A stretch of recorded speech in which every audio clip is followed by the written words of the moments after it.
It seemed like, Larry, we were just trying to claw ourselves out of a hole the whole game, all the way up through the fourth quarter there. I mean, it doesn't help when you give up the first play, an 83-yard touchdown that made Butler up 7-0, and then they went up 10-0. And then we finally started getting things clicking on offense there, and we closed the gap.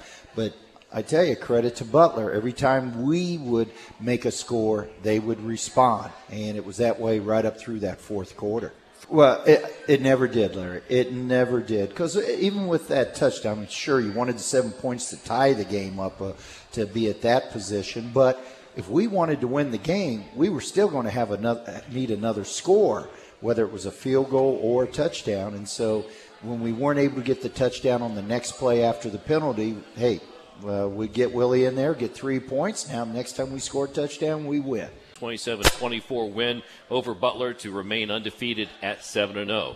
And key members of that win are with us tonight, including the Pioneer Football League Special Teams Player of the Week, a gentleman who's been on our program before, Willie Will, kicker from Mokina, Illinois. He hit all of his kicks, 2 field goals, 3 extra points, but I think the big thing kicking off against the number 1 kick return team in the PFL, Butler was held to just 2 returns, 37 yards. So, Willie, it's good to have you here on the program again.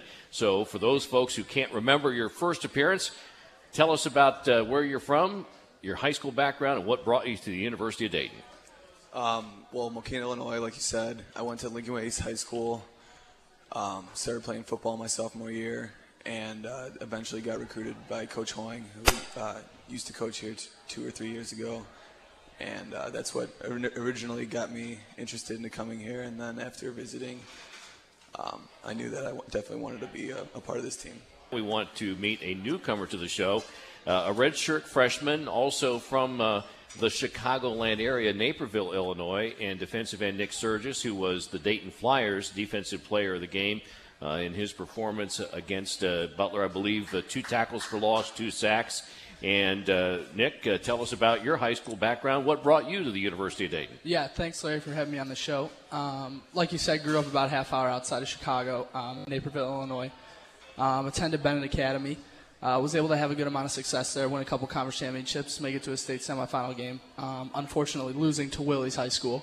But one of the things that brought me to Dayton was that on that team, 2 of my best friends and teammates that year actually got recruited to come and play here, Jack Urett and Jack Crane, 2 guys that are making big contributions for us now, who were 2 of my good buddies and kind of sparked my interest in the program. And once I got down here, was able to sit down with a couple coaches, meet a couple of the guys, and walk around the campus and realize that this was going to be a great place for me, both as a student and as an athlete. And, you know, like a lot of guys in our program, it's a hard place to pass up.